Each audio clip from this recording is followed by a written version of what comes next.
I messed up. I pulled a Steven. Oh,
Yo, what is going on? Another week, another dollar. Andrew skipped out this week again. Oh, wait.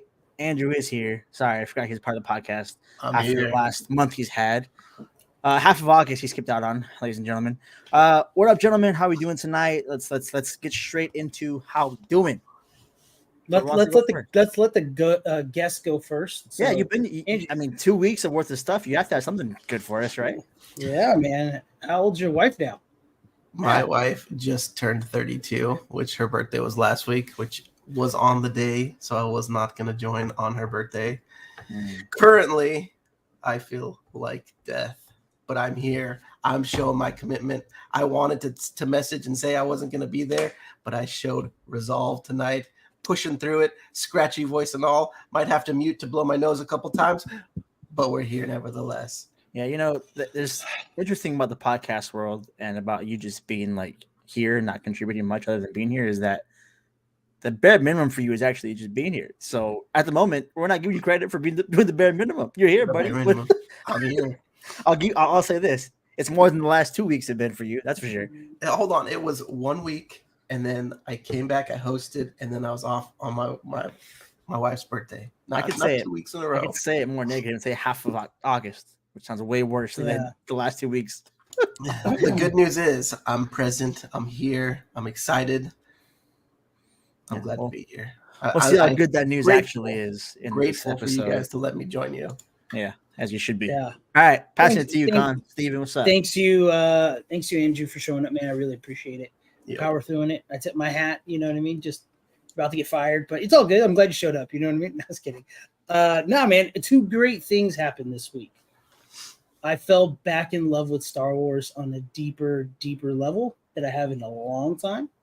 And interesting, because that episode that it was, I thought you would. We'll get into it, but I thought you would. Yeah, we'll get into it because I did do a deep dive into some other people talking about it, and we'll get into it. And then the other thing is the NFL's back. Yeah, excited about that. The NFL is back. We have stuff to talk about. We have stuff to rag on each other. I know Andrew's not big in football. It's all good. We're gonna bust his chops. I mean, I like watching football. I'm here on Thursday nights. I'm glad you like watching football because it's gonna relate to the game a little later tonight. You know what I mean? Andrew'd rather be here than watch football, which is what he's doing at the moment. Oh, gotcha. Thanks, Andrew. So besides that, what about you, Matt? What have you been up to? Wait, were we supposed to watch the most recent episode of the podcast? No, you made it clear that you don't watch it when you're gone, so there's no point. Yeah. No point. Anyways, so my week has been cool. My week's been good. Ahsoka is everything I wanted it to be, so that's good for me. And I'm a huge Ahsoka fan. You gentlemen both know that. So my Ahsoka love is even more than before. We'll get into that. NFL's back. Fly goes fly. Go Birds. What's good? Bird gang. Wing showing. I'm flying high today. We don't play till Sunday, but I'm excited anyway for football being back. Fantasy football. I mean, I'm so excited for fantasy that I wanted some stake in the game tonight. Dropped my kicker and picked up the kicker for the Detroit Lions just because I wanted some kind of fantasy indulgence. He's doing pretty bad. He has 2 points right now, but it's kicker. Who cares? So I'm excited for that. Big Brother's going pretty good so far. It's pretty standard at first. Then something big happened, and then some more drama happened. Big Brother's going good. Master Chef is back. Been watching that. So how much has it been good? I've gotten super into the Minecraft scene again, which you guys both know I have this like once a year 3-month devotion to Minecraft. I'm currently in the beginning phase of that, and I love Minecraft to death. Starfield came out, Payday 3 came out. I might try it just because of the promo I saw, which I talked to Steven about. But let's dive into a lot of the different things. First off, gentlemen, the NFL is back. Andrew, you're not a big sports guy, so I'm not going to go too deep into the NFL. But because you're not a big sports guy, I have a special thing planned for the tail end of this segment. So NFL is back, gentlemen. Andrew, do you care at all? I mean, I'll watch. I'm not like, I don't think I'm as excited as you guys are, but like, especially now that my work schedule is going to align having Sundays off, there will be a reason to watch. I'll watch. I think this year will probably be the first year I'm going to try to follow a team for as long as possible. And Mr. Steven, you're probably not going to like this, but I do have a special place in my heart for the Eagles. Go Birds! Because go Birds, baby! My company hosted them while they were here, and it was pretty cool to meet and talk to some of the players. Got a hug from a random guy, which I don't even know if he was famous, but I'll be waving that Eagles flag this year. See, that's cool, man. I tip my hat to people like that because you have some kind of connection. You know what I mean? Instead of people being like, oh, they won the Super Bowl last year and the shirts are everywhere, so I'm going to buy a shirt. You know what I mean? Those They guys didn't win. I know they didn't, but yet you're still going with the Eagles because you have some kind of connection. Here we go. I already felt pain tonight watching the banner go up in Arrowhead. I don't need to feel that again, okay? Oh, I didn't even think about how much therapy you had to go through because of that. And how close I saw a man, almost a grown man, spend $4,000 to go on be on the field with them as they won. At the last second go, nah, I'm good. Yeah, I couldn't do it. Pay $4,000. Andrew, I'm not going to say his name out loud because I'd be messed up, but his name rhymes with Matthew. You know what I'm saying? Well, look. Here's the good thing. Okay, is that a motivated Jalen Hurts is a scary man, and this year he has a chip on his shoulder now. 35 points should win you Super Bowl. So I know he's pissed off about it. I know all of our veterans that wanted to retire the last 2 seasons, they came back this season again to just like, we need to get this done. Like, I'm not going without a championship kind of thing. Jason Kelsey, shout out to you. So, you know, I got that going for me. I'm just excited. We have a good team on paper. Like, we look nasty on paper. So I'm excited. Andrew, what made you not get into the NFL before? Is it just your scheduling conflicts? Yeah, a lot of it was I was working on the weekends, specifically on Sundays. Like, didn't ever rarely have it. Normally Mondays was my day off, so I would try to watch Monday, but it's hard to follow something like religiously on Sunday and not be there just because of the amount of games that are there. And I think like in the place in my career, I wasn't willing to like have it going on in the background. Exactly. Well, listen, you're gonna find out quick about Philly, and you haven't really. This is a weekly thing now, like this podcast. So you're gonna find out real quick how up and down my mood can change based upon how good Philadelphia did that week. And Philly fans are like that in general. Like their entire week is just if we lose by 1 point, we're in shambles. If we lose by 10, I'm cussing the whole week. If we lose by 20 or 30, the team damn near is off my list of teams. But we are very passionate fans. Our highs are really high. We freaking love our team to death. But at the same time, I will bash any player on my team, including Jalen Hurts, if he is not playing well. But I digress. So, Steven, who's your team? I am a Bucks fan, man. I've been going for the Bucks for years. We've gone through the Freeman years, the Johnson years, the Glennon years. We went through just a brutal. Yeah, it's been a rough one. So the little bit of we had with that one Super Bowl and a couple winning seasons, I'll take it. I don't know if we're going to be partying. Now I'm looking for just the playoffs this year, or not be last place, one of the two. So it's a big swing, either playoffs or not last place. You know what I mean? So, but yeah, man, I think you'll get into football. To be honest with you, a big push of mine was playing fantasy football. It just made me start following the sport a little more. I love my team, but you get a bigger appreciation for the teams and the players when you start playing a little bit of fantasy football. The 1 year that I did do fantasy football, I felt like that was the year that I was like constantly watching or like I think it was 2015, right? Yeah, I think so. Yeah. Yeah, Jared, man. I think we made a trade and everybody hated us for it. Uh-huh. Yeah. And somehow, man, I got the best auto draft of all time, and Yeah, ended up being in the top 3. Oh, there you go, man. Yep. Yeah, it's pretty fun. But it does have its downs because you're just like your team can go, your franchise, like the bosses of the bosses, pick a player that you just know is dog crap, and then you're riding it out for a couple more years. You know what I mean? Yeah. So it does. The pain is Matt's hefty. team did the same thing. They thought Jalen Hurts was trash, dude. Nobody wanted him because Carson Wentz was there, and then he's their shining star. You know. Now I die for Jalen Hurts. Like I go to war for Jalen Hurts. Yeah. So there's not much to deep dive into. It's week 1, but what we will say is, Andrew, I'm going to give you a bit of a blind side here, and I'll allow you to use ChatGPT if you'd like. But I'm going to let Steven go first. So maybe you can listen to his explanation. Then I'm going to let you go after. I need MVP of the season, and I need the 2 Super Bowl teams, and I need the Super Bowl winner. Steven, you go first. So Super Bowl winner, I'm going to go backwards. Super Bowl winner and MVP of the Super Bowl. Is that what you're asking, or MVP of the season? You can do both if you'd like. Okay, MVP of the Super Bowl is going to be is Jalen Hurts. Jalen Hurts winning Super Bowl, the Eagles beating Kansas City. MVP of the season, I am going to give it to Patrick Mahomes. I think he just goes off this year. And then I think a team that I don't want to call them like a coming out of nowhere, but I think the Bengals are going to prove a point. I think the Bengals people are going to get nervous at the Bengals. But yeah. I think the Niners fall off. Just Andrew, you want me to go, or do you want to go ahead and? You're gonna have to go because I gotta look up people. So, as much as I wanted to be the fill of the year and just sweep every kind of reward we can, we're not going to. I'm actually going to give MVP probably to Patrick Mahomes, but this is the big but.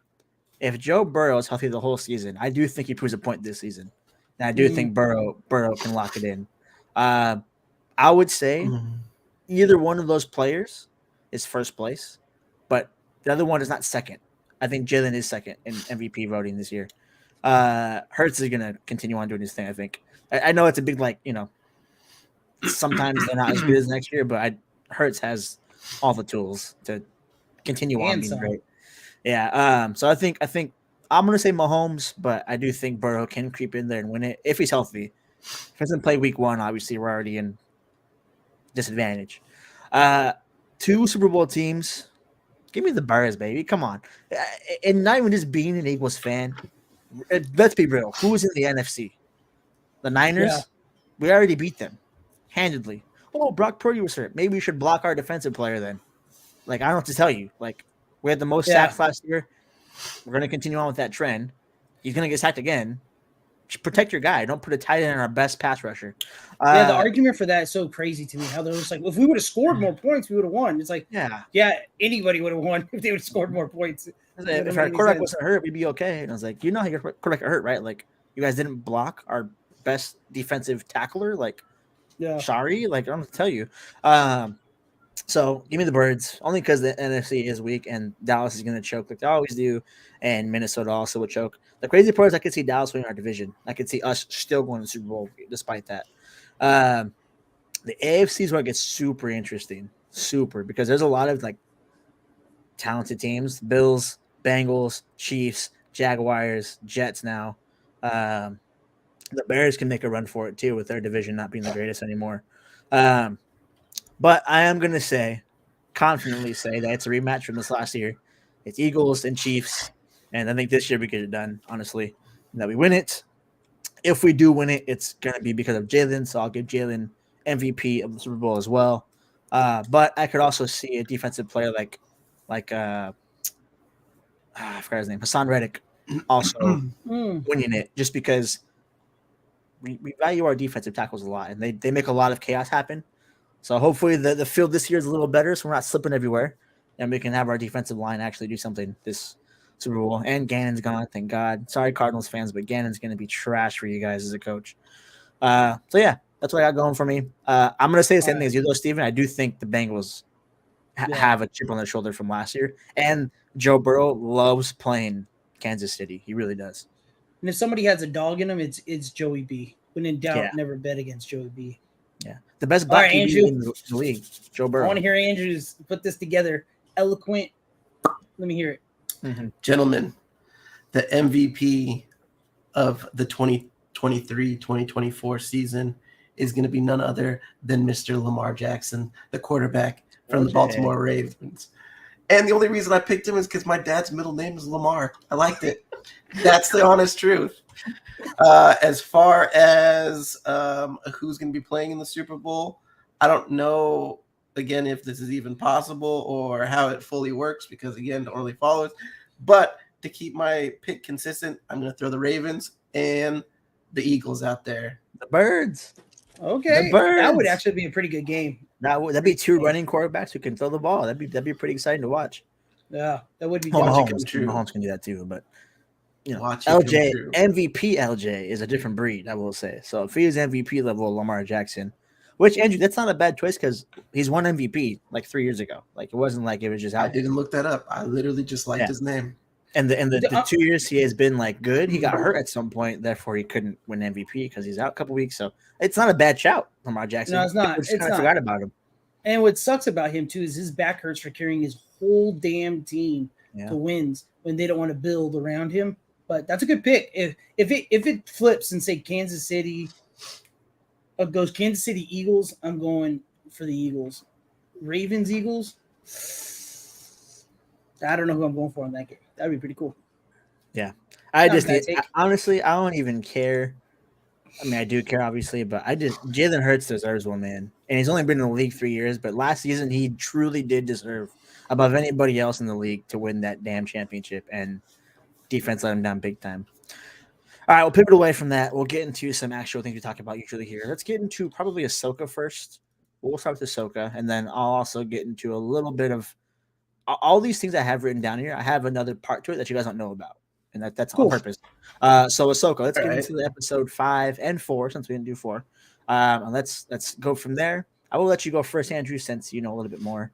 And wait, did I say 5? I meant 4 and 3. Episode 3 and 4. And let's get reactions. Keep it brief, Edgar. All right, we'll get into the weeds of it later, but keep it a brief episode 3 and 4 summary and how you liked it. Yeah. So episode 3, I felt like it was just it was good. Like there was the time to fly, the whole like fighter scene, very cool. Like that. I'm having a hard time remembering what all happened in that episode because episode 4 was so good. Let's see. So I'm gonna skip 3 for now, and we'll come back and touch base on it. Episode 4, man, there was so much good stuff in here. The first thing, there was the talk of who this Merrick character is. Nothing. Love it. Yeah, Marok, whatever. Whatever his name is, doesn't matter. He's gone, or is he? Could he be coming back? I guess we'll see. The other thing, I think the choreography for the lightsaber fights felt so much better than any lightsaber fights that we've seen in Disney Star Wars, with the exception of Luke mopping the floor with the Dark Troopers. Like I felt like that's the only one that's above that. Everything else has been just kind of heavy swing. Cap. What? No, it was great. The throne room has been the best lightsaber sequence. I hate that Matthew. Scene. I hate that Matthew's right on that. The throne room is the best one. There's so much bad acting and like times where things disappear and times where they could have easily been killed. No. You gotta go back and watch for that stuff.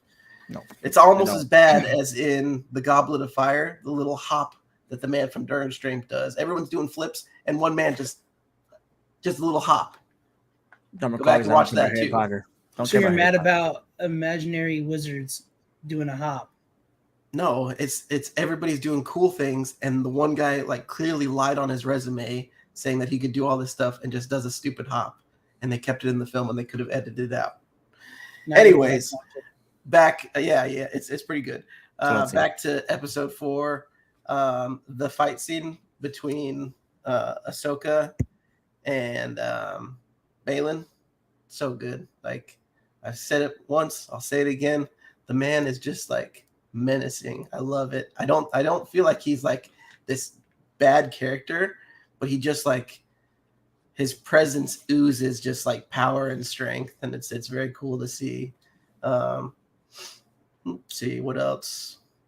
The hyperspace jump, like how like powerful it was, that was pretty cool. It's kind of like a first that we've seen. The ending, absolute banger. Like we got to figure out how she got there. We knew the World Between Worlds was coming.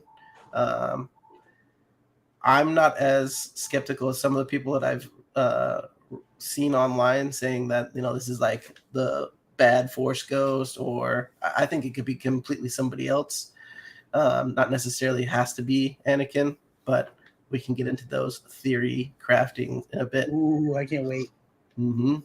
But a solid, great episode, probably the best episode so far, and then left us wanting more. It was the first time I was like, no, give me more.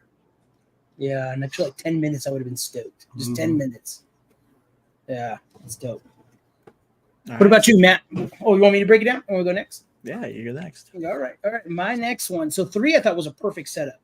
I thought 3 got me going, got me, you know, biting my nails, getting ready for this, and then with 4 dropping, I was even.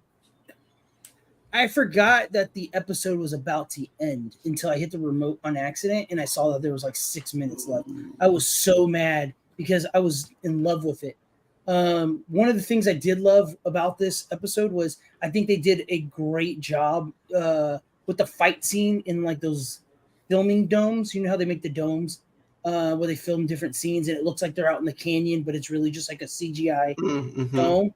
They happen a lot on Mandalorian and Boba Fett, especially Mandalorian, and everything was in front instead of like interweaved and stuff.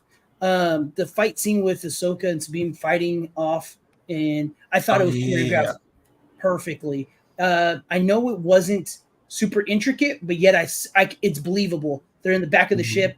I saw it. They're fighting for inches for ground. I thought it was dope. I do love the compassion of the episode 2 that Ahsoka thought she lost her Padawan pretty much, or Sabine.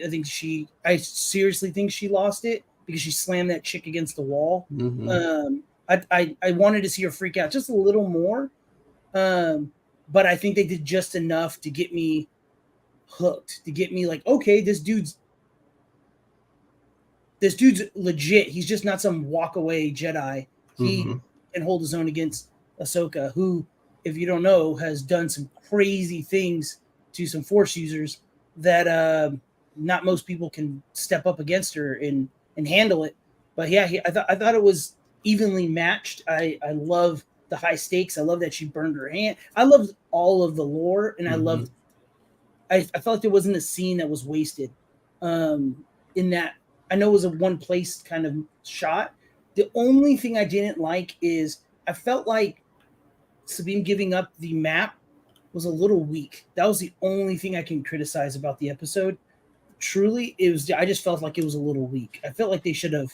I feel like it's spot on Sabine though. Like that's her character. Like even to the fact that she surrenders that technology to be able to take out Beskar to the Empire, and then ends up killing a whole bunch of or getting a whole bunch of Mandalorians killed. Like, I know there's something she's gonna get redeemed, but I just feel like it was, to me, just like you could kind of see it coming. I don't know. It felt like a little cheesy, you know. Nothing that would ruin the whole episode because I know where they were trying to go, but I just felt like it was a little weak. But besides that, I gave the episode I want to rewatch it because I feel like I missed a couple things. But I even like how they brought the fighter jets in. My son heard his name get called, so he was stoked. He's like, "Did you just call my name?" And we watched the episode. It was stoked. But yeah, Star Wars got me happy because my sons and my kids are like really getting into it now. So yeah, makes sense. All right, so clearly 3 is forgettable.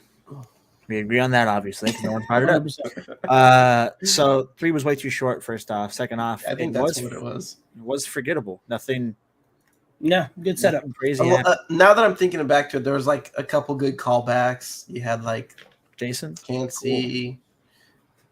Like, Yeah, I mean, nothing important happened in 3. Let's be real here. They went somewhere, and we saw their expedition to that place. You could have cut all that out, and they could have been there anyway. And it was That's and it facts. was 15 minutes shorter than every other episode. The 10 minutes you're missing in this episode was because they didn't put it in the last episode. It wasn't because of this episode. The 10 minutes of them, like the first 10 minutes of this episode where they're landed and they're somewhere and they're looking for them, that could have been the last episode, and it could have ended when Hu Yang gets kicked by a robot. That would have been a perfect cliffhanger. And there's your 10 minutes back for the next 10 minutes that you're missing. So 30 was not 30. 3 was whatever. Cool. Episode 4 was really good. Complete 180 of episode 3. I got really scared there for a second because I was like, here comes the Mandalorian path that definitely just completed. But 4 is really good. I disagree on a couple things. One, I as good as Balin is as a character, I don't think he's menacing or like oozing power to me. To me, he's just very sophisticated and confident. I don't necessarily see the power portion behind it. He can speak and is very manipulative. That's for dang sure. So I'll give you that much. But like the actual like power aspect of it, I don't see it. And Ahsoka also had one hand tied behind her back the entire fight against him. So I mean, she's still super powerful though. If you think about it, like she took out Maul like with 2 sabers. Yeah, what I'm saying is like, and maybe it's not necessarily the character. Maybe it's more so like Ray Stevens, like his portrayal of this character is like so like the stoicness that he portrays. Like for me, every time he's on the screen, I'm like, man, he is great. He's good. I'm not saying he's not good. He's very good. I just don't agree with him being some like crazy powerful guy who beat Ahsoka at her full potential. And No, I don't think. When she got pissed off because she got Sabine died, she still had one hand because she just got burnt by another thing. It's what I've been saying about every other Star Wars thing. Like, except this time it's character I love versus character you guys want to see better. Character I love had a handicap. I'm okay with it because it drives the story. Yeah, it's just the way it is. But I'm not going to sit here and say that like on their best day, Balin can actually hang with her. I don't know. We haven't seen that yet. Yeah. So that's my thing with Balin. I love Balin. Those characters. He's really good. Marok Great being the witch. character. I think Marok. People are he's nobody. It's the significance of him turning to dust like that was that Shin has been scared of that witch this entire time, and now he realized, oh, that's a witch possessed body right there. Yep. That's just a corpse. Yeah. So I think it's just going to add that layer to the story when it gets there eventually, because I think Shin is very, very. I think cognitive of what's going on around her. Yeah, I think like so between Balin and Shin, I think Balin is a very conflicted person. I think she's straight up evil though. Like she looks nuts. Yeah, wow, dude. There's a meme I saw going around where it's a picture for like through her like a little face. It's someone's like blink. Someone goes, I can fix your trust me. Dude, when she started laughing, there's a scene when he goes, you take care of her, like you slow her down, and if you look at her face, she goes from being concerned and she just starts to laugh as she turns around and walks away. And I was like, she's very good. She's very damn, good. That shit's scary as shit. You know what I mean? Like, held her hand up for the power thing. She's like, oh, you have no power, but like in a very like sadistic, oh my, I'm about to mop you and torture you kind of way. So she's really good, and she hasn't even said many lines. Her demeanor is just menacing. Like I feel like the way you see Balin, I'm seeing her. Like I feel like I started to see that this episode, like in episode 3 when she's flying. I'm like, why isn't this chick blinking? Like she's got to have some dry eyes. Dude. So obviously World Between Worlds stuff came in, which that's the stuff Steven likes, which is no, I don't like a little. No, I know you don't like it, but this episode you liked it. Did you not? Yeah, but it was like 10 seconds of that. Yeah, I don't know how I feel about it yet. You know what I mean? Like I don't know. Like when I saw it, I literally this is what happened to me. I saw the scene, and I was like, man, and then I saw Anakin, and I was like, okay, let's chill out for a second. Let's figure this out before I say I don't like it. and that's pretty much where it went. Gotcha. Okay. So we can get into the weeds of things now. We can get into theories if you'd like, but keep them brief. None of this Let's do tangent this. stuff. Like I don't need to hear about Harry Potter when we're talking about Star Wars again. Thank Fair you. That being said, Anakin is back. Spoiler alerts ahead. If you haven't watched it and you haven't seen it, you're not a big Star Wars fan anyway. So I don't really care about spoiling you. But Anakin's back. Obviously, came back. There's a couple details that I was like oozing over. First off, he said, "Hey, Snips," in live action, and I almost melted in my chair. I was like, "Oh, he said it. He said it. I freaking love him." And then you could just see in her eyes the amount of joy it brought her to see her master outside of the Vader suit. In his That's crazy. In his Clone Wars form, really, because that's how he looked in the Clone Wars. So it brought a lot of memories back to her. Obviously, she's very emotional. She thought she died. She might have died. I don't know. We don't know what happened yet. So with Anakin, the next episode is hidden theaters, which is crazy. It's not like a long episode. It's only 40 minutes. Obviously, we're going to see some things happen. So Anakin's back. Gentlemen, what do we think about that? And where does he go with that? Take Andrew, it, you want me to take it? I want you to start. All right. So I was kind of going down the rabbit hole after I saw it. I Googled some things and was just going, the YouTube, train. After I watch an episode, I usually go into YouTube, see if there's things that I missed to go back and rewatch. If there's something that I didn't catch, they usually break it down. One of the articles that I was reading said that in this next episode, we're going to see the fight between Obi-Wan and Anakin from a different point of view. So I was interested on that because that seems very interesting to me. Now that we're in the world between worlds, is Ahsoka going to be able to see what happened? You know what I mean? So I was like, okay, that sounds pretty cool. And then I'm sitting there, I'm working earlier today around like 11, and then it just clicked in my head. This is my theory. I don't know if anybody else has came up with this. Maybe they have. My theory in my head is, did she fall off the cliff about to die, and did Anakin pull her out? You know what I'm saying? Because she got pulled. Did Anakin pull her? You know what I mean?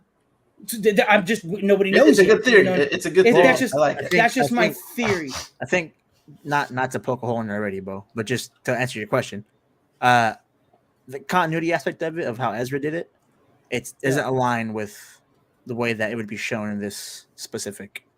But didn't Ezra just do it like out of passion, like he was freaking out and he thought she was about to die and he grabbed her? No, what I mean is like the result of her being somewhere. Ezra was, she was grabbed, and Ezra was standing right next to her. It wasn't like he had to walk up from a far distance like Anakin did.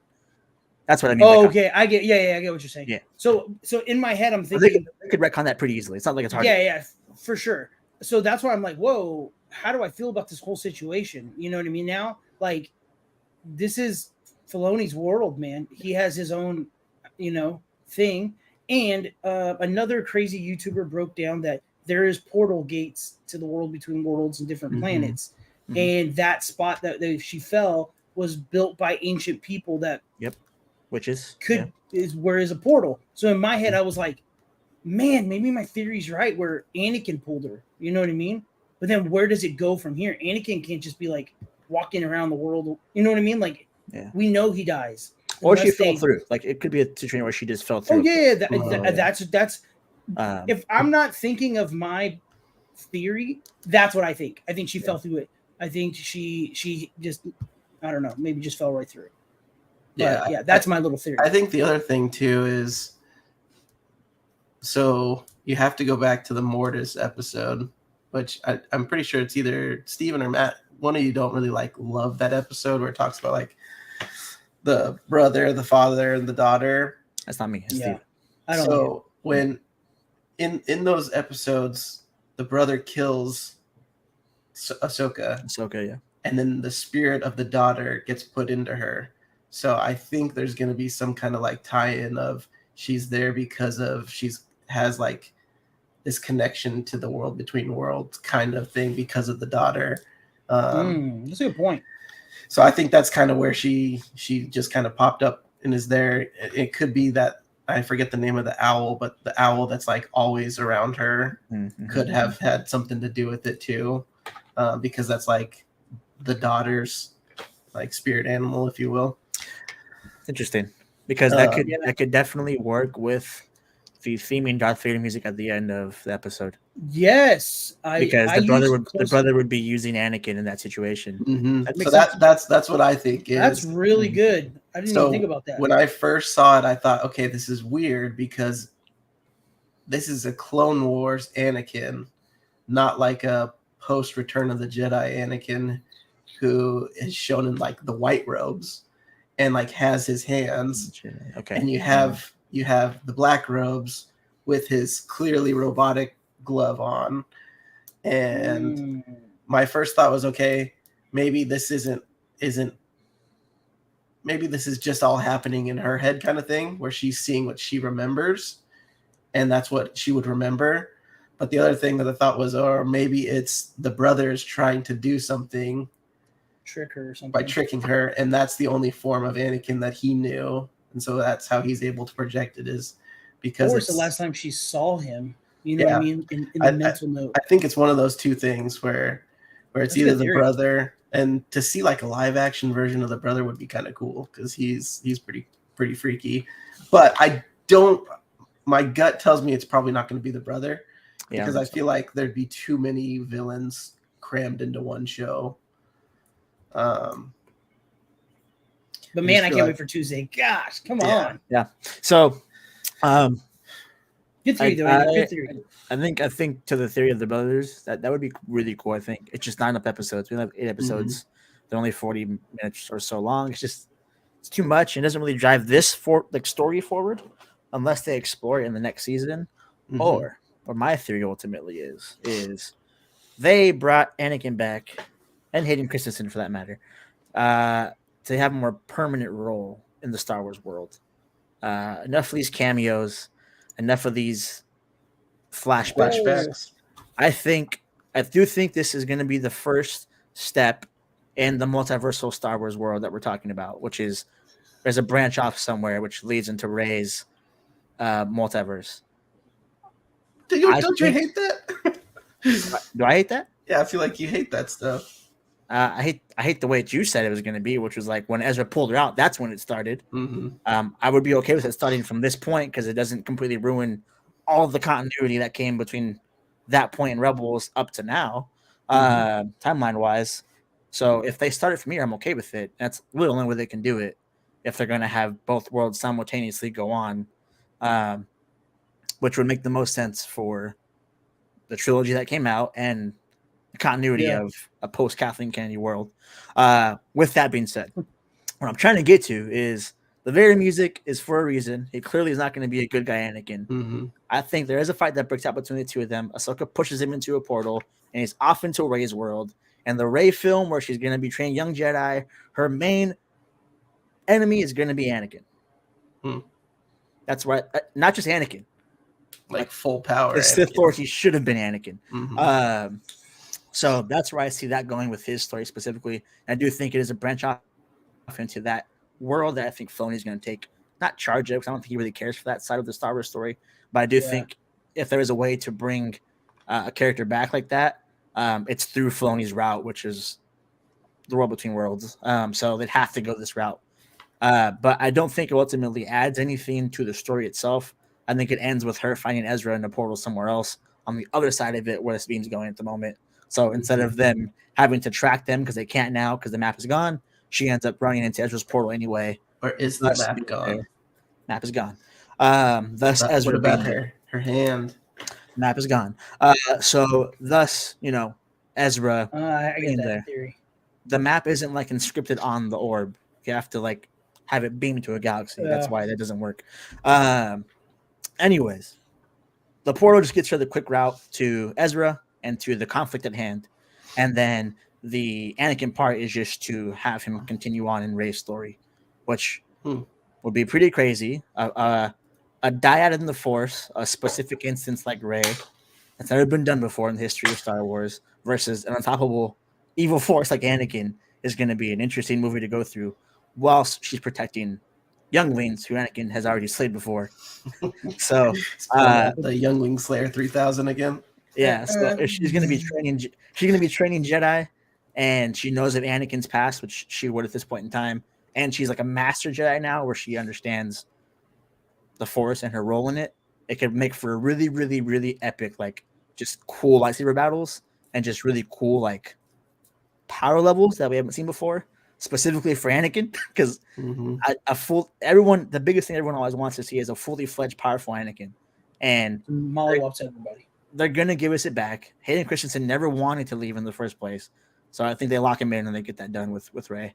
That's where I see that going. It's just a 2-point series, or 2 points of it is just Ahsoka from point A to point B very quickly and instantly without having to need a map, and then Anakin having a reason to be in the Rey film later on. I don't know how it shakes out or like what happens there specifically. I just know that's in my opinion, that's how it ends with that those two things happening. Thrawn theaters. Anakin's a part of it, obviously, because of the theater portion of it. Yeah. Do we see Thrawn and Ezra come in if it's going to be in theaters? I do. I see they're not going this far out to theaters if they're not going to be dropping the hammer. You know what I'm saying? Yeah. Like I think they drop some Anakin fight scene.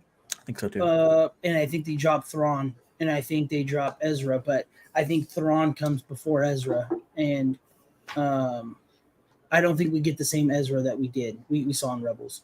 I think we see an Ezra that just is on some next level type shit. You know what I mean? An Ezra that just you're just like, whoa, and he just comes out and just I don't think we see little baby Ezra anymore. I think we see like a master with the Force when we see Ezra. Do we see a potential for Ezra to know that there is a portal somewhere? Yeah, I think so, because he knows the world. I think he knows how the world between worlds works, and he only understands. One that knows it. Yeah. I think if we see an Ezra, we probably see it at the very end of the next episode, and it's not like I feel like there's going to be more Anakin and Ahsoka moments than there are going to be Thrawn and Ezra. I think we'll get the reveal of Thrawn, and then maybe like towards the very end, we see and here's what I'm hoping for. I'm not going to be like bummed if it doesn't go this way, but I'm hoping we see an Ezra who is different in the Force, not necessarily like good or bad, but in this new galaxy, the Force works differently. So maybe it's different powers, maybe it's changed him physically in a different way. Like that's the cool thing about opening up this whole new galaxy is realistically, we don't have to follow the same rules that we follow in this galaxy, and it could be completely different. Like, and I'd be okay with changing it up. Fair enough. Can I ask a question that I think needs to be answered by somebody? Where is Zeb? Yeah, I asked that. I'm like, give me Zeb. Like, give me Zeb and give me. The ball. Why didn't they put him in that? Like, I don't understand. I don't know. The only thing that I'm hoping for is him and Callus. Him and Callus are off somewhere, and like that could be like he's the guy with the big old chops. He's bad at first, but then he ends up being a spy. I don't know. At the end of Rebels, him and Zeb are like buddies, and that could be like a cool. But we know the thing is, and again, this goes to the continuity point of it. We know where Zeb is. He's with Carson. So if Carson's there, is Zeb? Well, we don't necessarily know that he's with. He just was at that cantina. They were on the same squadron. That was the point of them being there. Were they? No, I think one was blue, one was red. I don't think they were in the same squadron. I think they just were meeting up at the cantina.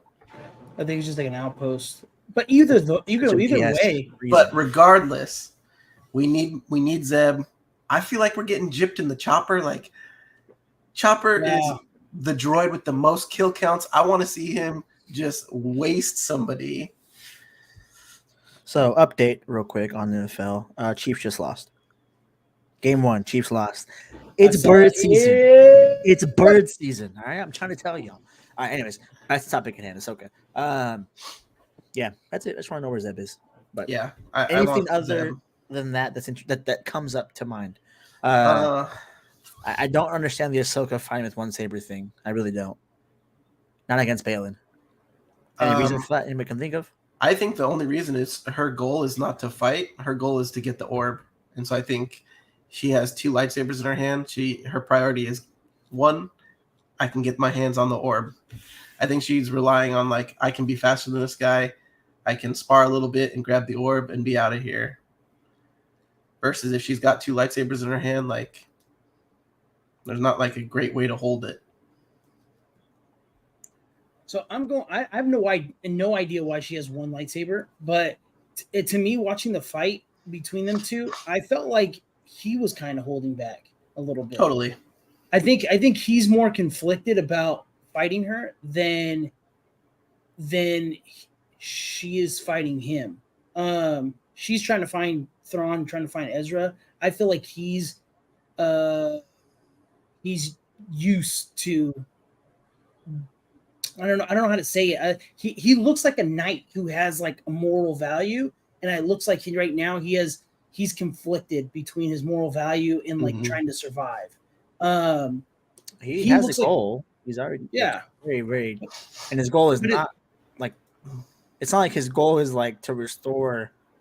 We don't really know what his actual goal is. So At the moment, his goal is to get Thrawn to come back. That's what we know for sure. So, well, kind of. He says he's doing it to have Thrawn come. He's like, I don't want war. Thrawn wants war. I want the world. Because if you think about it, when the Empire was running the game, there was a kind of peace.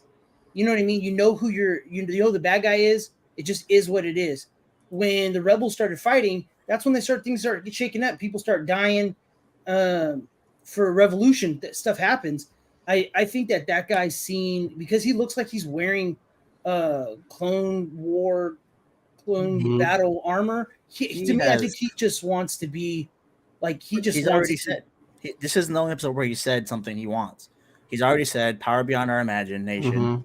So clearly he craves the power. 2, he said nothing about not wanting a war here. He just said it's just a consequence of what needs to happen for me to get what I want. Doesn't say I want it to happen. He just says that he doesn't get what I want. This is what has to happen. So it's not like he's like avoiding war. He's actively seeking out Thrawn to come back for whatever reason. That reason is power based, because he's already said that. Oh yeah, for sure. And it has nothing to do with keeping peace. Well, I'm not saying peace. I'm just saying that I think he's seen so much battle. He's seen having to live in hiding. He's seeing the Clone Wars were just brutal. I think he's gone through all of that, and I think he just, either the witch is going to give him some kind of power, or he thinks he's going to get from her by bringing Thrawn back, or he thinks he's going to get to live on a galaxy where nobody's there. He doesn't have to hide. I think there's several different things. Yeah. But long story short, it's not like he's just taking money and just being like a bounty hunter. No, I don't think that at all. And if someone's in his way, he has no reason to hold back. And I don't think he held back in the sense of like, I don't think he wants to kill her. I don't think that's his goal. No, I don't think so. His goal is to do one thing. At the moment, I want Thrawn to come back. So I will do whatever I can. Make sure Thrawn's back. And let's be real. He killed her. He thought she died when he threw off the cliff. Yeah. So it wasn't like he was holding back to not kill her. He thought he as far as she knows in his mind, she's dead. Yeah. Now the Sabine thing is only because she had the map hostage, and I think he has honor, which comes back to what I said before, which is like he's a man of like prestige, the Count Dooku type, like I said before, where he has value in those kinds of things. But I don't think it's because he's like a conflicted good guy. I just think that he has a specific thing that he wants, that he knows he wants. He'll do whatever he has to do to get it. Doesn't matter who's in his way or what's in his way. And he is honorable in a sense of, if I give someone my word, I give him my word, unfortunately, which is why, like, when they found out she was a witch, he's like, I already told her we'd help her, and plus we need to help her because power beyond our imagination comes if we help her. I don't think his goal was to actively kill Ahsoka. It was Morgan, whatever her witch name is, told him to stall, like hold her off. Yeah, we're just gonna get the map pieces together, pretty much. Yeah, no one's wanting to kill anybody so far. They just want except for that girl. Except for she. So that was the only other thing I was gonna add to it. Is I feel like I feel like he's anchored. She's like a loose cannon, and I think she is gonna be his demise. I do too. Really? Mm-hmm. Yeah, I have a feeling. I have the exact same feeling because she doesn't know the Jedi code to say. She's never fought in the battle of the Clone Wars. She was She's never done a a lot. youngling either. Hu Yang has been very clear. I don't know whose saber this is. Like I have no clue. Yeah. So all she knows is whatever Balin's taught her. Which I'm she- interested to see where. I want to know where Balin was at during everything because he clearly has a distinct memory of Anakin. Mhm. And when Ahsoka brought it up, he kind of dodged it. Like everyone knows who he is, but it's like no, Balin, you know Anakin somehow. You need to tell us how. Yeah. So, but I do think Shin. I think Shin ends up like living and ends up being like the ongoing. Like next season, we get a whole bunch of Shin, even without Balin. Yeah. So I really hope because I really love the character. And She's they very kill Sith good. Lords way too fast. She's way very too good. fast. She's very good. Cool. We're gonna pivot because that was a long topic of discussion, and we love Ahsoka. You know, I'll never stop talking about Ahsoka. So, you know, we're gonna move on to in the same realm of possibility. We're gonna switch to movies. Gentlemen, Secret Wars, Marvel stuff. So right now, Sam Raimi is being looked at as the heavy favorite for directing. One, how do we feel about that? And then two, like I said, with every topic, there's a secondary thing I'm going to ask you guys as well. So as far as Sam Raimi doing Secret Wars, do you like it? Do you dislike it? Are you like unsure about it? Do you see any other route that can go really besides Sam Raimi? Start with you, Steven. To be honest with you, I am kind of backpedaling off of the MCU for a little bit. I'm not even going through and reading posts, reading updates, just because I'm not gonna lie, I don't really like where the MCU is kind of going. And what I want to do is kind of reset my brain for the Marvels. So I'm looking at stuff, but I'm not taking it at face value. I did do some deep diving into Secret Invasion, and I kind of want to retract a lot of my statements I made about that show because I found out a lot about the recast, not the reshoots and stuff. But with all that being said, writer strike, all that jazz going on, I have nothing really to say. I'm so disappointed that in the franchise that I'm just kind of like I'm gonna let it be and see if I enjoy it still. Sad to say, but that's where I'm at with it. Sam Raimi has had projects before the MCU. So as a director, how do you feel about Sam Raimi? And what you know Secret Wars is going to be, how do you feel about Sam Raimi possibly taking over Secret Wars? Like direction of the MCU aside, he's a director. He usually has a consistent vision. Secret Wars is a story we all know about. Put them two together. What do you think? I like him as a director. I just think there's a little bit of creative control with the MCU right now that I'm just not a big fan of. So I feel like if they gave him free reign, maybe. But when does that ever happen in the MCU movie? Free reign that doesn't kind of screw things up in the long run. But I do like him as a director. I just don't know how I feel about the direction. You know what I mean? I think he's going to do a great job. I think he's going to be shot very well, but I just don't know where they go in such a short period with where they kind of put themselves. But yeah. Probably push back inevitably, obviously. But 4 years is a good amount of time. Yeah. We're going to push it back another year or two, probably. I'm optimistically skeptical. So Sam Raimi, he pumped out the original Spider-Man, Spider-Man 2, which were like very good. Spider-Man 3, not so good, but we know that there was like a lot of executive decisions that were made specifically like on the character and the villains. What makes me lean more towards the skeptical side is Doctor Strange 2. Right. Like, I feel like that movie should have been way better than it was. And I don't know why it went like some of the directions that it did. I don't know if that was like his vision. It wasn't. That's the only part that really like some of it wasn't. I will say some of it was, but most of it was not. I would say. Yeah, that's the only part that has kept me skeptical. Was just Doctor Strange 2. And again, that could be more of like where Marvel is wanting the storyline to go. It just didn't do it for me. But again, Secret Wars, if you have somebody who is behind a very good Spider-Man, a solid Spider-Man trilogy, it would seem if they're going to bring back multiple Spider-Man, he could be the guy to do it and do it well. Maybe. Skeptical though.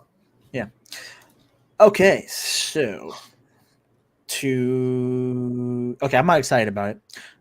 We'll start with that. And I'm not even like a little bit excited about it. I don't think he should be directing this film.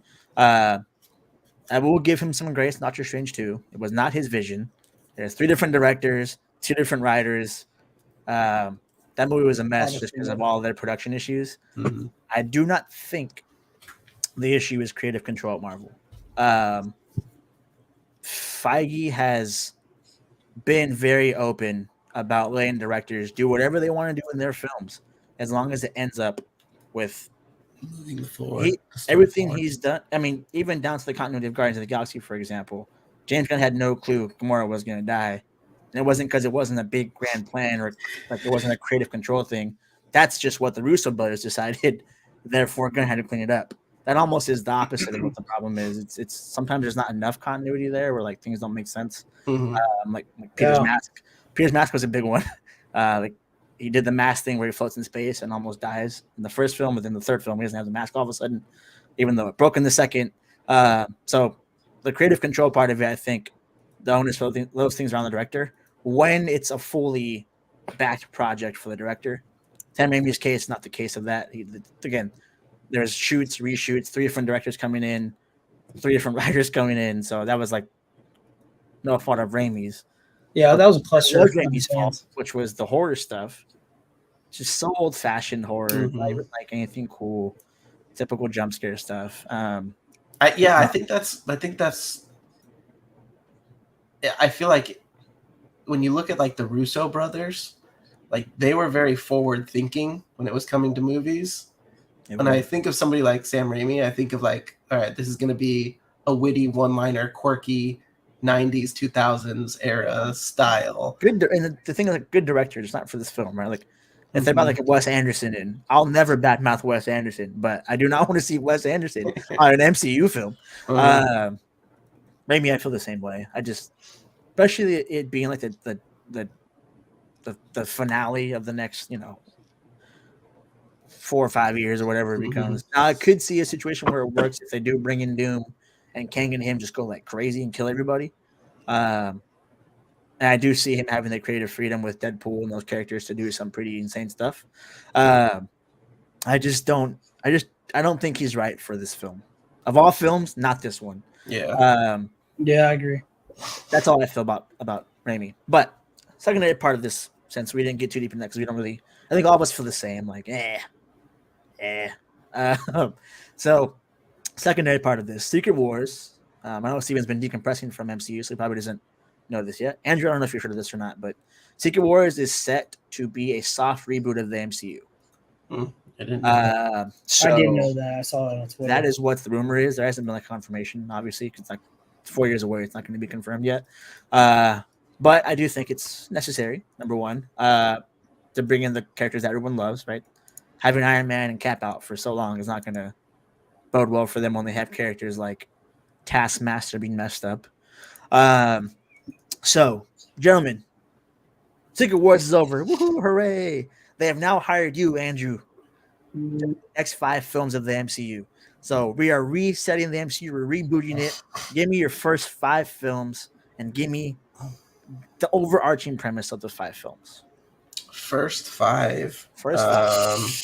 That's a hard one. Yeah, that is tough. I'd probably it would. You have free reign on any character they have now, which is everybody but like the Hulk, technically speaking. But let's say the deal's in place where you can do a Hulk film as well if you want to. Yeah, I feel like we need to finally see some peak good Fantastic Four.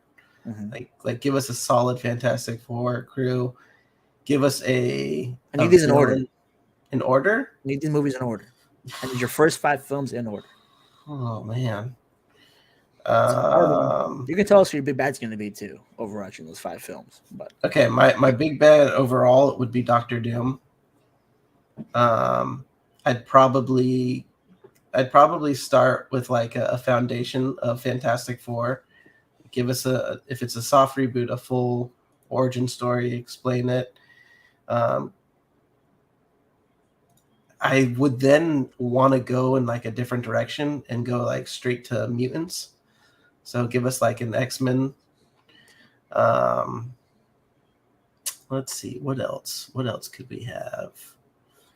I mean, X-Men, you could go in so many different directions. If I was going to do X-Men, I don't know if I would have the same focus around Wolverine as the original X-Men trilogy had. I would have him, but he's not like the character.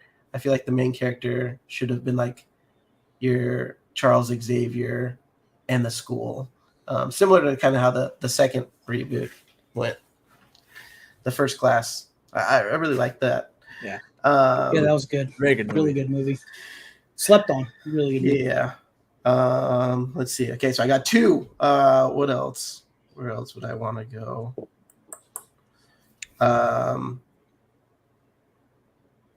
Man, I mean, there's so many different directions with X-Men that you could go to. Yeah. Like you could build like a little mini, almost like a mini universe out of X-Men. Definitely good. So like if you wanted to do like a Wakanda build up, you start with Storm. That could be cool.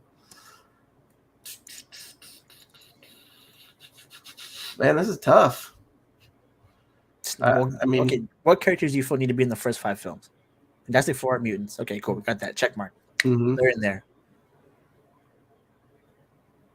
Honestly, that's kind of what I'm craving right now. Is I want Fantastic Four. Like, I understand what you're craving. I want to know this. This is where it comes into the craving versus the actual job part of it. Mm-hmm. You have 5 films to work with. I know what you're craving. You want Fantastic Four and X-Men. And by the way, they'll be here by the time Secret Wars is done. Yeah. So you have every character you could think of that people want to see fulfilled will be fulfilled by then. Mm-hmm. So just think of it as a fresh start for the MCU. You're in charge of it for the next 5 years. You got Fantastic Four, which is a good starting point, really. I really do think so. Yeah, if you're gonna do a New York, you got to have Spider-Man. You got to have an Iron Man. But I don't know if I want like another Iron Man. And Spider, yeah, like those are iconic characters. But what's wrong with? Wait, what do you mean?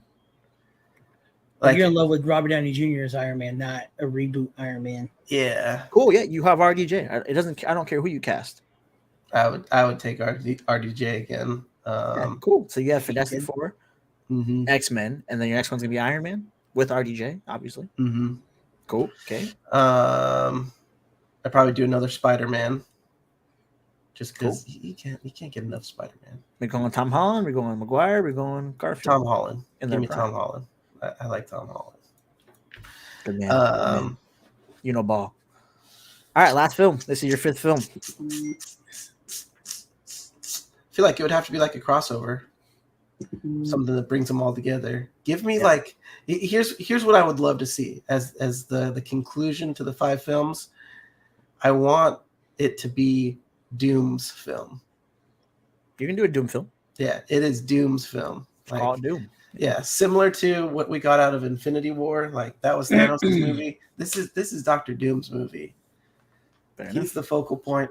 You got all these characters coming together. He's gonna mop everybody. Yeah, that's pretty dope. Is he gone after those 5 films? No. Cool. And in the Spider-Man film, we would actually get a Norman Osborn that is like menacing. Norman Osborn. Yeah, you would obviously cast Defoe again, but I wouldn't be sold on Defoe. He would be good. But Stop it. See, here you go. How are you sold on Robert Downey Jr., but you're not sold on Defoe? Are you kidding me? Defoe, he's a better Green Goblin than he was a Norman Osborn. Sure, but I don't necessarily want. You said menacing. A Green Goblin. I want a Norman Osborn, like somebody who doesn't necessarily have to be the Green Goblin right now. Someone that's like motivated by the money and the business aspect of it, not by like the actual power or the special abilities that he gets. Lame.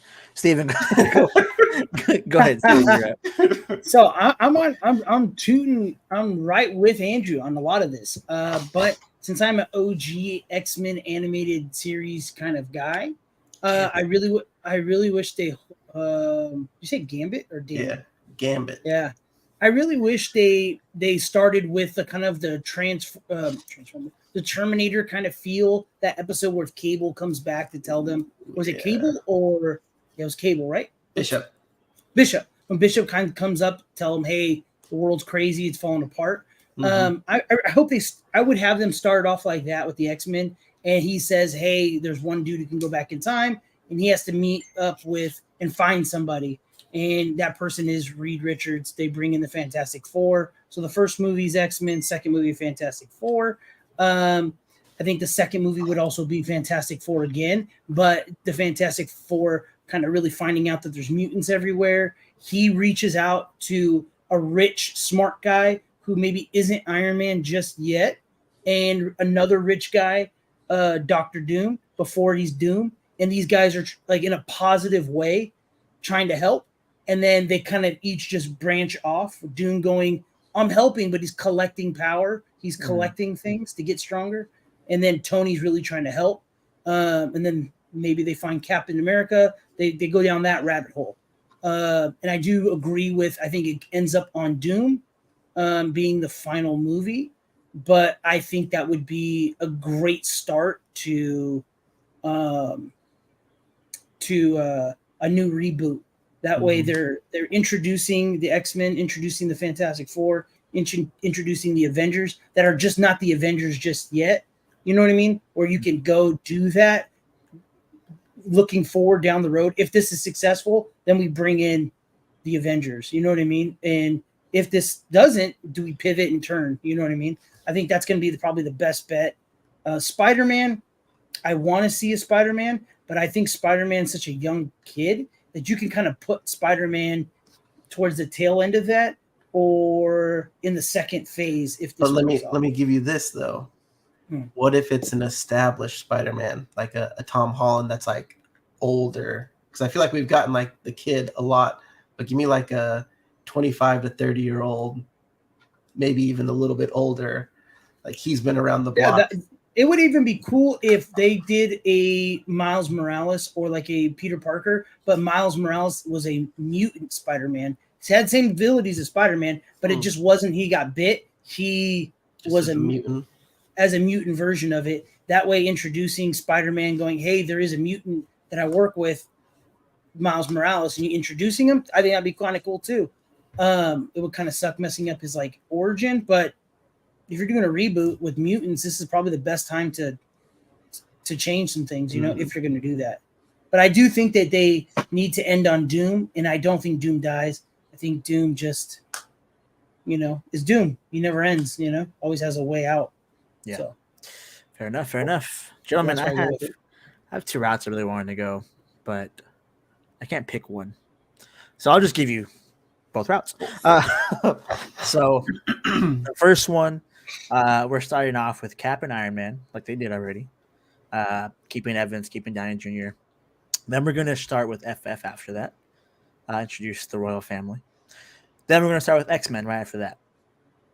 And in the X-Men film, there's going to be some kind of event that Doom causes to happen where the Avengers look to the X-Men immediately. Like, you guys caused this to happen. And we get straight into an Avengers versus X-Men film.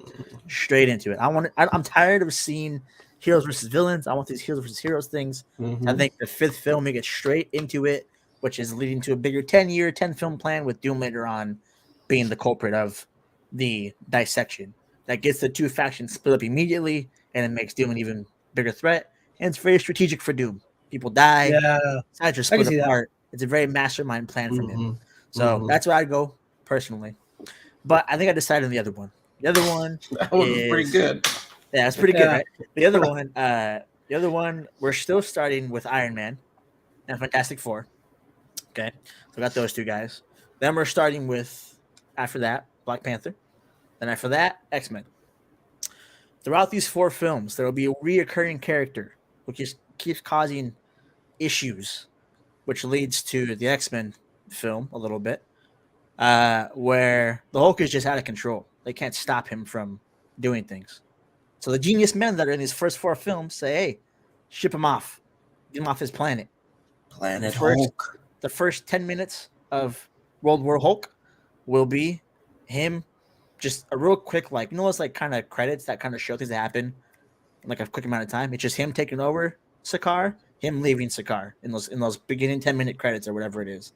And then we get straight into a 3-hour World War Hulk film where it's him versus whatever Avengers are established. I don't need to have a backstories of any of them.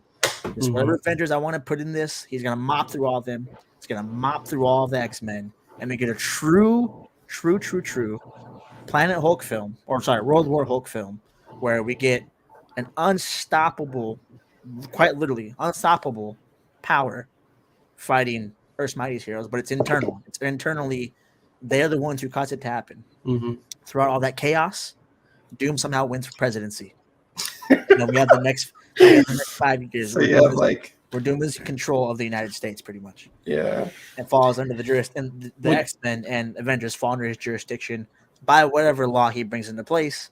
Latveria is very strict. Every mutant that comes in is under his jurisdiction. Same thing, but in the U.S. Then boom, we have 5 years of a Doom-controlled U.S. where the Avengers are trying to do things in secret. You know what I mean? Kind of like a secret covert operation kind of thing, where Shield comes in. But that's my two pitches. They're both pretty good. The Avengers versus X-Men gets me very excited. Yeah, that'd be cool. But I do want an internal conflict specifically, because these big bads are cool and all, but I need someone to pull the strings from the outside. Zemo was a good example of that, but they just didn't do anything with him after. Botched it.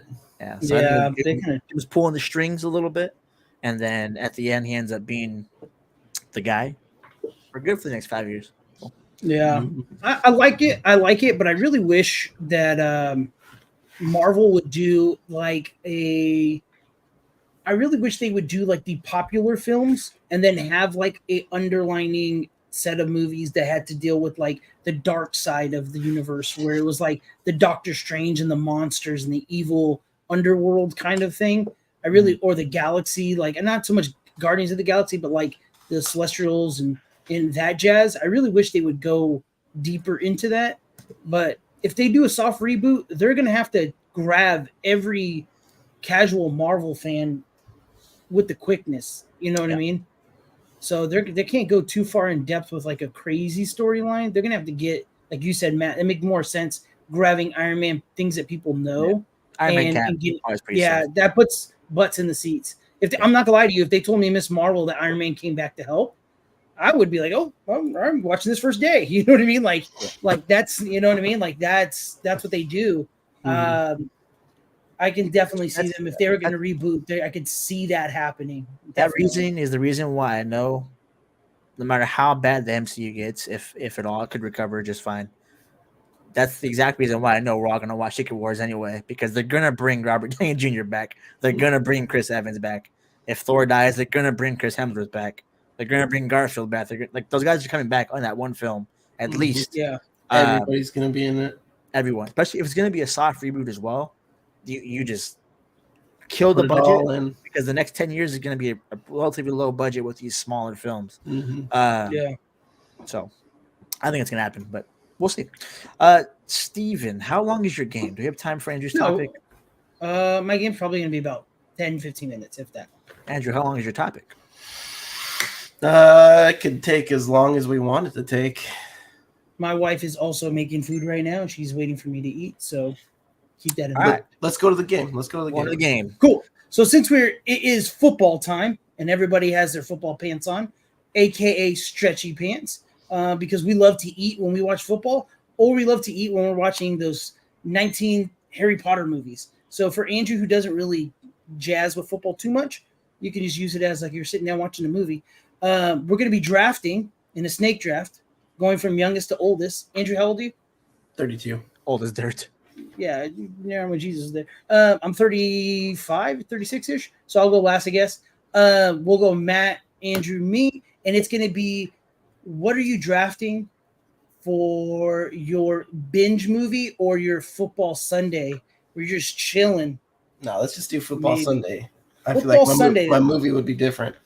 Okay, so let's go football Sunday. What are you drafting to make it that perfect experience? Any object or Going with- item? Yep, you can go any kind of items, and we're going to be going.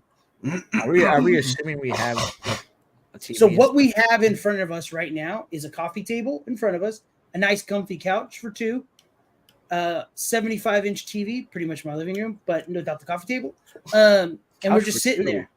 Couch for two.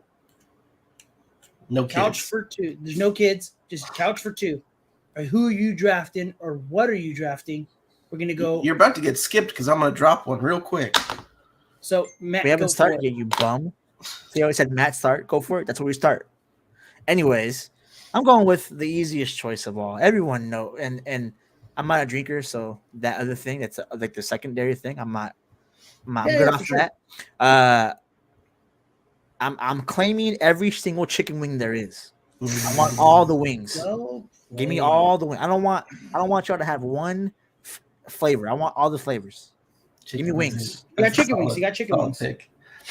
Yeah. Okay. That's a good pick. Mine Really is good going to be bacon wrapped jalapeno poppers. pick. That is a go-to. Love That is those. a go-to.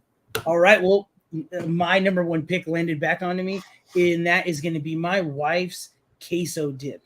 My wife has the bomb queso dip. So I have to go with that with my number one pick. Hopefully she's watching. My second pick, because it's there, I'm going to have to go with the brewski. I love a cold brewski while I'm sitting there watching football. So, yeah, I'm going to go with a cold brew. I'm not taking all drinks, but I'm just going cold brew. And then that's what I'm going with so far. That's my two.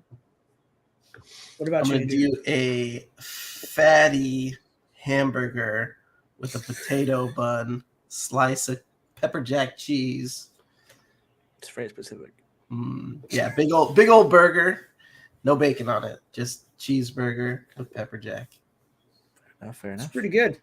Pretty good. All right, let me think. I mean, I want to go food again, but I obviously need drinks. You know what I mean? I got the wings. Wings pretty much cover everybody. Everyone likes wings. I want to claim all sodas, but that's kind of cheating, so I'm not going to do that. I will, however, claim the official game day drink of the NFL, which is Pepsi. I know the other one might be better, but if you think about it, when you go to the stores, what's on the shelves the most during football season is the Pepsi products. So I want all the Pepsi. Because nobody's buying it. Yeah, I Pepsi's want- disgusting. I want all the Pepsi, including the halftime show as well, so you guys can enjoy that. And I'm running with it. So I got Pepsi and I got Wingies. I'm next again, huh? Yep, you are. Yep. It's getting So- tougher.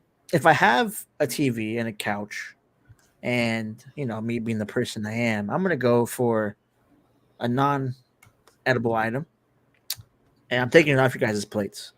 You guys might not think so, because you guys haven't experienced, the true greatness of what is football surround sound. So I'm taking the sound experience. I want a full surround sound system. I want to hear Jaden say hike in front of my right ear the whole game. And I'm still in that. So I got wings, I got drinks, I got the best system in the house, the sound system. Well played. Well played. I thought that was going to fall back to me. Well played. All right, I got food, I got snacks. I'm gonna go with a nice yummy dessert. We're gonna do cheesecake bites. You can just pop them one at a time. For your third round, huh? That's late kind of that's a reach. Late round fire there, that one, buddy. What? Yeah. Cheesecake. No, we're saying it's a great fire, pick. Great pick. No, cheesecake. If I was like a dessert to have, it's cheesecake. Just saying, you could have saved that pick for the It's 10th Yeah, round. I told one of you guys pick it. I'm claiming Nope, it. he was picking that. Okay. Third round. So then now it comes back to Big Daddy. And then every football Sunday party has to come with a large pepperoni pizza. So I am going with a pizza on my coffee table next to my brewski, next to my cheese dip. I am loving life with a big old pizza. Sounds like food waste to me, but All right, let's get that out of the way. Now, with Andrew going dessert, I don't know if I should go dessert. Do I go crumble cookie? I think I do. I think I go 4 chocolate chip crumble cookies as my dessert. Nothing better than a chocolate chip crumble cookie. A chunk chocolate chip cookie is better than a crumble. All right, good. I'm glad you went dessert because I wanted to claim the category of bagged chips. the entire category. Yeah. What do you mean? You claimed the entire category of chicken wings. But I didn't claim the entire category of. You said every Fruit flavor. or Every soda. flavor. He said Pepsi. Yeah, I'm claiming all the chips because I'm You salty about chip. them wings. All right. What chips is what is your go-to chip though? Don't Cool you say Ranch all chips. Doritos. Kind of went up 2 points in my book. I love those chips too. Mm-hmm. All right. I'm next, right? Yes, sir. All right. So I got wings. I got Pepsi. I got a surround sound system. That's it, right? Mm-hmm. Yep. 4th round. All right. So I am debating between. I was gonna say chips. That's a pretty good one, but I was gonna say like That is a good Doritos. one, Andrew. I wasn't gonna say every chip in the world. I did. So I'm gonna go with the other classic game day stuff. Maybe not in Steven's house because they picked pizza. But I'm gonna go with nachos. It's a good Easy, pick. easy finger food. I got nachos and wings. Who needs pizza anyways? There's I a got- little bit of a chip. America. Yeah, the thing about my house is I make my own chips. So kick rocks. How about that? So I'll take nachos. Not bagged You don't nachos. make your own chips, do you really? If the bag of chips is gone, apparently, then I'm making my own nachos. Anyway, Hey, so I'm Andrew, going- Andrew, chips have been made in his house before and in my house. So All I'm right. just giving. my wife makes pretty good chilaquiles with like fresh. Anyways, so I'm taking my sound bar, taking my chips Wings. because your chips are nasty, my wings and my surround sound, and then I'm gonna go ahead and claim the entire category because I'm assuming people are coming over to watch the game. But I'm also taking like team decor. That includes jerseys. That includes any kind of banners and flags. Passing out jerseys. Any kind of wings, or not wings. Any kind of He's really stuck on them wings. Hey, you hungry, homie? You good? kind of flags, anything that has a team on it, I'm claiming it. You're not wearing your jersey. I don't even know. You're not even wearing your hat or your shirt. If it has a team logo or a team on it, it's mine in my household, not yours. All right, Andrew. It's your last pick. What you got? A lot off the board. I think I got to go drink with this one. So I'm going to do the anti-NFL sponsorship and go with Pepsi. Or sorry, not Pepsi, Coke. You making Coke. Pepsi nowadays or what? No, I said Coke, not Pepsi. Yeah, you're off the Coke right now where you're speaking. That's a good pick. I like the drink. I definitely like the drink. Freaking Matt has been like looking at my paperwork. I had I'm gonna tell you what. Listen, and jerseys, my guy. cheesecake And jerseys. bites really just ruined your entire draft. I think you're dead last because of the cheesecake bites. I'm not gonna lie. I'm not gonna lie, Andrew. That cheesecake pick was Cheesecake like, bites are good. hell yeah, I It's- got second locked down. So it's for sure. very apparent with that pick that Andrew doesn't watch football, but he's been invited somewhere before. And he's like, let's just grab cheesecake bites on the way there. Showed up Yeah. with cheesecake. My wife will make cheesecake bites any day, and I will eat them. Hey, my phone don't break. You gonna give me a call when cheesecake bites are being made? Because I like cheesecake. Not anymore. Not after all this hate. Okay. Well, we just don't want it on our like a football game day essential. It's not a We just- cheesecake yeah, bite. yeah. You know what I mean? Like Then Oh, don't right. eat my cheesecake bites. it's not a So, Sunday. Like let me I'll do get like my a final Monday. pick in. Let me get my final pick in. So Matthew had the surround sound system, the chicken wings. He had the decor, and he had what was the last one? Pepsi, right, Matt? He had ice cold Sounds Pepsi. right. Nachos. Yeah. Andrew, I don't remember anything he said but cheese bites. Cheesecake So- bites, yeah. I'm gonna be chilling with my wife watching the game because my wife is an all-day NFL watcher just like me. I don't want to be sitting Bro. on the couch by myself eating a big ass pizza. My man's. This man's just And trying to he- get some. He must be. Taking away. He must be starving for this dinner tonight, or something. Because what It's what Chipotle. answer is that? I was gonna say a homie, but then I thought, I was like, that's a little suspect. You know what I mean? I don't want to be like, oh, I'm sitting on I messed up saying a couch for two because I don't want to be like, oh, and I'm waiting for Matt to come over to watch the games. Kind of, you know what I'm saying? Dude, That's kind of weird. to my lovely sister, who I love so much, please forgive this man for whatever he's done. Because clearly he's trying to win some brownie points here. Hey, I love you, baby. I love you. Exactly what's happening. Right now. No, I was gonna say a homie, but that kind of a little weird. So I was like, I bring my old lady. Yeah, that also She's would have cool. been a little hard too, I think. Yeah, you know what I mean. Especially because I don't think we had to say that because I did say my team decor one. I'm pretty sure people were coming over anyway, so I want team decor. I kind of.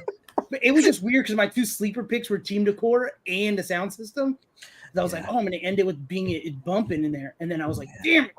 So I figured Andrew would lean heavy because of just but the food. No matter what I picked, I'm still going to be at least in second because I didn't pick cheese bites. That's my third pick.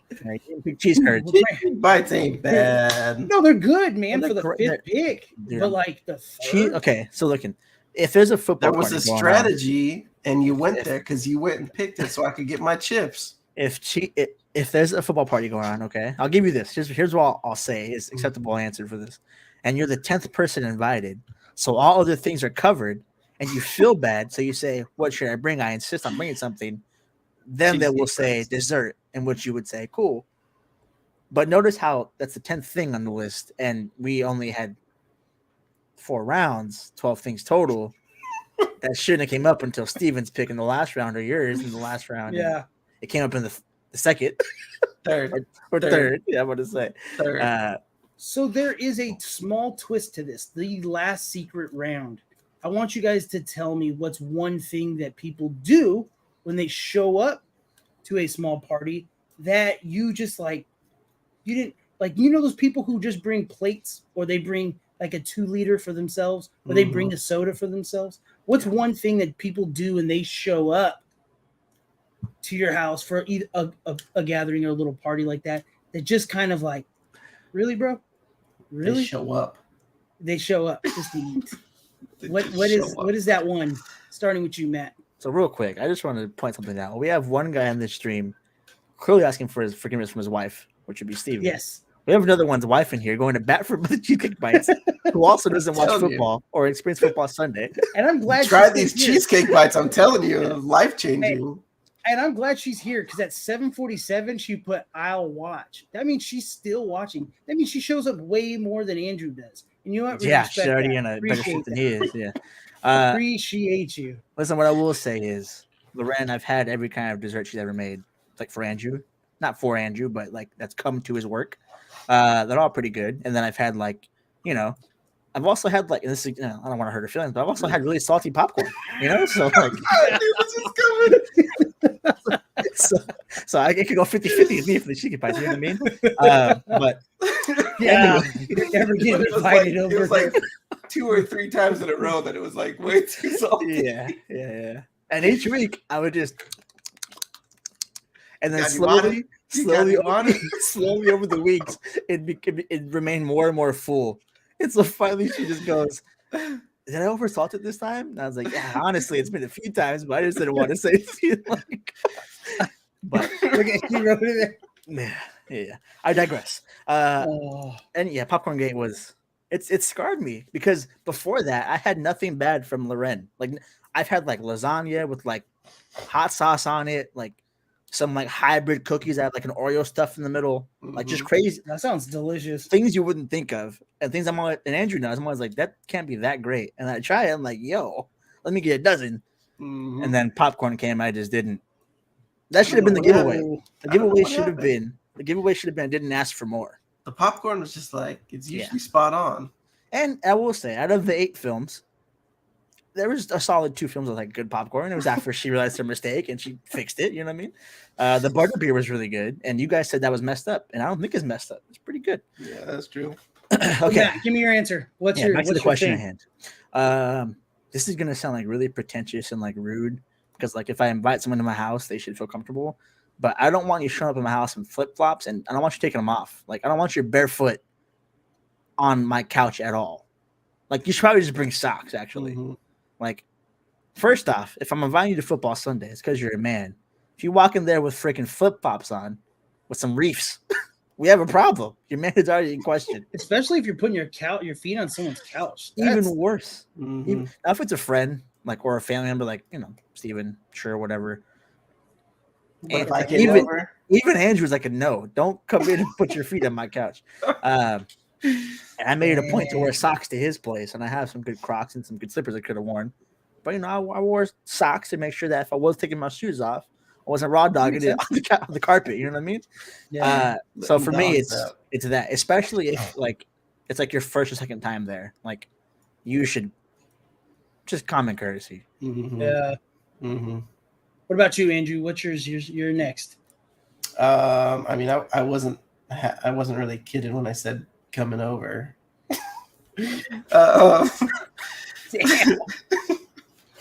Let's see. If I'm gonna say anything, maybe just not cleaning up after yourself. Like if you have food that's on the coffee table, and then just like the plate's just there and left, or like empty cups thrown around. Like, man, I just made all this food for you, and then you're not even gonna throw it in the garbage. But what are we to do if you don't have paper plates or paper cups? What? Well, that wouldn't be the case. I wouldn't like. I mean, I went over a few times and there was just glassware and stuff. Yeah, that was like a cup. And now I feel like I wasn't even really invited the way you're acting. I don't know. No, you were invited. I'm just saying in general. His wife jumped in and said, when you say no kids, yes. That's dude, that's a good one. Yeah, that's a good one.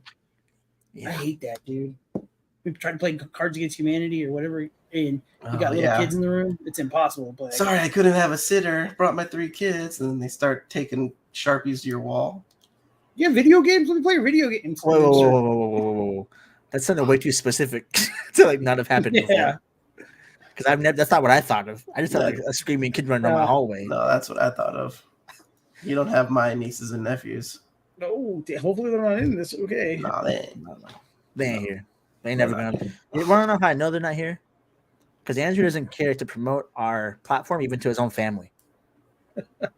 No, I just or even be here. I don't want to subject you guys to my own family. Cool with me. I got tough skin. Worst they can do is go in our comments I don't read. Yeah. Okay. All right. So was that what your pick was? The no kids? I'll take the no pigs. No kids. No pigs. Pigs, kids. About the same. Pepsi, cheesecake, cheese balls, cheese. Yeah. Oh man. So mine is gonna be I hate it.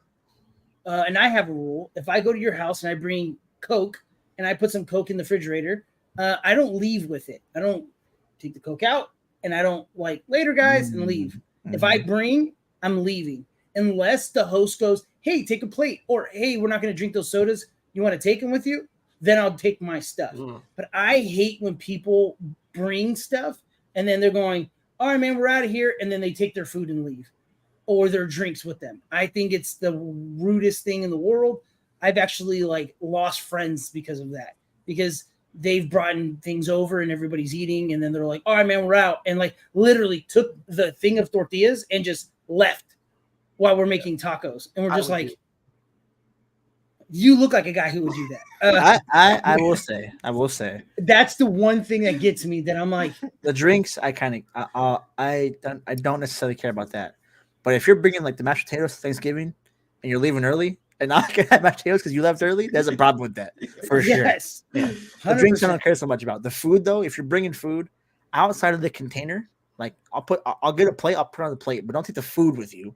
Take the container with you. Like that is the rudest thing. And I know Matt's not much of a drinker, so like the drink thing really doesn't bother him. But if you bring like a 12-pack or a 30-pack or whatever beer and you put it down, and then it's like, all right, man, we're out, and it's in the cooler, and you're just like taking beers out and putting them back in the box, I'd be like, just leave it there. Yeah, bro. Like if it's that much of a deal, you shouldn't have even brought the beer. You know what I mean? Like people that bring like beer and like, this is my beer, no one drink it. It's like, dude, then this is my ice chest. Don't put it in my ice chest. This is my AC. House. Don't enjoy the air. You know what the fuck? My air, don't breathe it. Yeah. I hate that. People coming over. Wait, what'd you say? I said this all stems from people coming over. None of these problems would happen if they didn't just come over. This is why I drafted my wife, because she already is here. You know what I'm saying? And I love her, and please forgive me of everything I've ever done.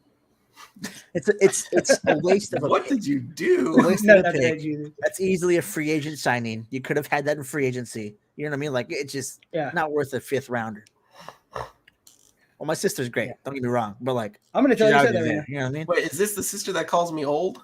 No, All right. That's the other it is sister. not. It is not. With that being said, gentlemen, that's going to end our show. I think. I had something I was going to say at the end, but I forgot it completely. So everyone have a good night. We've been slightly unqualified as usual, especially Andrew tonight, though very unqualified because he took 2 We're weeks just off. happy you showed up, everybody. Exactly. Say thank you for Exactly. showing up. Like, Y'all- comment, Hey, subscribe. from Hey, Brazil. from Brazil. That's cool. Hey, what's up, man? Catch us every time live on Thursday night, man. What up, Paolo? Appreciate it. Cool. Y'all have a good night. Have a good day. Catch us on Spotify, RSS feeds, wherever you can find us. You'll have us. Good night, good evening, good afternoon. Have a good one.